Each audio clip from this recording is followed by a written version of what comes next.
وما جعلہ اللہ الا بشرا، اللہ تعالیٰ نے اس چیز کو تمہارے لیے خوشخبری بنایا، وَلِتَطْمَئِنَّ بِهِ قُلُوبُكُمْ، تاکہ تمہارے دلوں کو اطمینان ہو جائے کہ اللہ نے جو نصرت کا وعدہ فرمایا ہے تمہیں تمہاری آنکھوں سے وہ نصرت دکھا بھی دی۔ وَمَن نَّصْرُ إِلَّا مِنْ عِندِ اللَّهِ، نصرت اللہ ہی کی طرف سے ہوتی ہے اور اس کے ہزاروں طریقے ہیں۔ اللہ تعالیٰ کے لشکر کتنے ہیں؟ وَمَا يَعْلَمُ جُنُودَ رَبِّكَ إِلَّا هُوَ، اللہ کے لشکروں کو اللہ کے سوا کوئی جانتا بھی نہیں وہ کتنے ہیں۔ تو اللہ تعالیٰ کسی بھی لشکر سے مدد فرما سکتے ہیں۔ فرشتے بھی اللہ کا ایک لشکر ہیں، ہوائیں بھی اللہ کا لشکر ہیں، پانی بھی اللہ کا لشکر ہے، یہ زمین پر رینگنے والے کیڑے مکوڑے جانور بھی اللہ کا لشکر ہیں۔ اللہ تعالیٰ ان میں سے ہر چیز کے ذریعے مجاہدین کی مدد اور نصرت فرماتے ہیں۔ تو اللہ تعالیٰ کسی بھی طرح تمہاری مدد کرتے رہیں گے، یہاں فرشتوں کے ذریعے کی۔ بے شک اللہ تعالیٰ حکمت والے اور قوت والے ہیں۔ اذ یغشیکم النعاس امنۃ منہ، یہاں پر بھی نصرت وہی نازل ہوئی جو غزوہ احد میں نعاس یعنی اونگ، صحابہ کرام کو ایک اونگ اور نیند آئی۔ یہ جو میدان جنگ کا نقشہ تبدیل ہوا اور صحابہ کرام ایک دم اتنی جہاں ایک دم خوف اور پریشانی کے عالم میں کھڑے تھے اور ایک دم اتنی قوت اور شدت کے ساتھ حملہ آور ہوئے، اللہ تعالیٰ نے ایک چھوٹی سی نیند طاری کی صحابہ کرام پر، اور جب وہ اس نیند سے بیدار ہوئے تو انہوں نے دیکھا کہ دشمن ہم سے تھوڑا ہے۔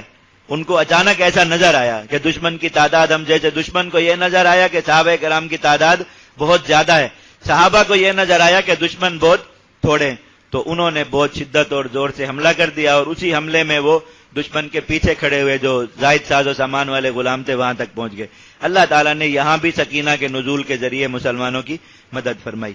اللہ تعالیٰ نے تمہیں ڈھانپ لیا ایک اونگ سے اپنی طرف سے امن اور سکون دینے کے لیے۔ یہ نصرت، ایک نصرت فرشتوں کے ذریعے ہوئی، ایک نصرت سکینہ کے نزول کی ہوئی، تیسری نصرت وَيُنَزِّلُ عَلَيْكُم مِّنَ السَّمَاءِ مَاءً، اللہ تعالیٰ نے آسمان سے تمہارے لیے پانی اتارا، تو تمہیں یہ جو پریشانی تھی کہ پانی کہاں ہے، زخمیوں کو پانی کیسے دیں گے، خود کیسے پیئیں گے، اور میدان جنگ میں ضرورت پڑے گی تو پانی کا کیا انتظام کریں گے، اللہ تعالیٰ نے وہ پانی کا انتظام بھی تمہارے لیے کرا دیا۔ لِيُطَهِّرَكُم بھی، تاکہ تمہیں اس کے ذریعے پاکیزگی دے۔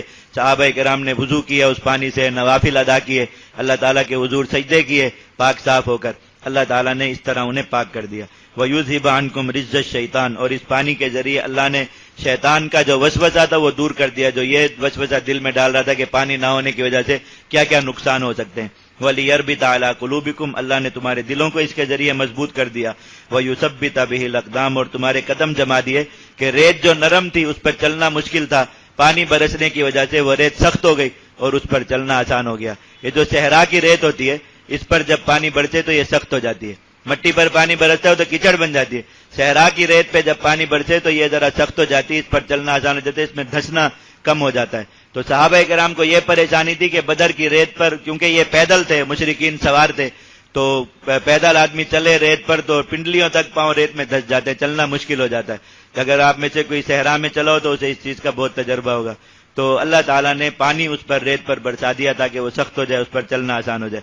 اللہ تعالیٰ نے اس طرح جو ہے وہ ہر طرح تمہاری مدد فرما کر تمہارے دلوں سے جو بھی پریشانی تھی، جو بھی وسوسہ تھا، جو بھی ایسے خیالات تھے وہ دور فرما دیے۔ اذ یوحی ربک الی الملائکہ، اب فرشتے جہاد کے لیے تیار ہو گئے، اللہ تعالیٰ نے انہیں سامان بھی دے دیا، گھوڑا بھی دے دیا، سب کچھ ہو گیا، لیکن انہیں جہاد کی تربیت نہیں تھی۔ اللہ تعالیٰ نے انہیں جہاد کی تربیت دی اور ایک اور کام بھی ان کے ذمہ لگایا۔ اذ یوحی ربک الی الملائکۃ انی معکم، اللہ تعالیٰ نے فرشتوں کو حکم بھیجا کہ میں تمہارے ساتھ ہوں۔ فثبتوا الذین آمنوا، ایمان والوں کے دلوں کو مضبوط کرو۔ جیسے شیطان کو اللہ تعالیٰ نے استدراجن یہ اختیار دے رکھا ہے کہ وہ لوگوں کے دلوں میں وسوسہ ڈالتا ہے برائی کا، اللہ تعالیٰ نے اسے یہ طاقت دی انسانوں کے امتحان کے لیے، ایسے ہی اللہ تعالیٰ نے ملائکہ کو یہ قوت عطا فرمائی ہے کہ وہ انسانوں کے دل میں خیر کا الہام کرتے ہیں، اور جب شیطان ان کے دلوں کو برائی کی طرف کھینچ رہا ہوتا ہے وہ انسانوں کے دلوں میں اچھائی کی باتیں ڈالتے ہیں، جن انسانوں پر اللہ تعالیٰ کی رحمت ہو۔ یہ بھی اللہ تعالیٰ کی نصرت کا ایک انداز ہے۔ اللہ تعالیٰ نے فرشتوں کو کہا کہ پہلا کام یہ کرو کہ ایمان والوں کے دلوں کو مضبوط کرو، یعنی ان کے دلوں میں استقامت کا الہام کرو۔ سألقی فی قلوب الذین کفروا الرعب، اور اللہ تعالیٰ میں یہ کروں گا کہ کافروں کے دلوں پر ایمان والوں کا خوف اور رعب طاری کروں گا۔ اور دوسرا کام جو فرشتوں نے کرنا ہے وہ کیا ہے؟ فَاضْرِبُوا فَوْقَ الْأَعْنَاقِ وَاضْرِبُوا مِنْهُمْ كُلَّ بَنَانٍ، ان کفار کو گردنوں پر مارو اور ان کے جوڑوں پر مارو تاکہ یہ زمین پر گریں اور مقتول ہوں تمہارے ہاتھ۔ تو اللہ تعالیٰ نے اس طرح انہیں قتال بھی سکھا دیا۔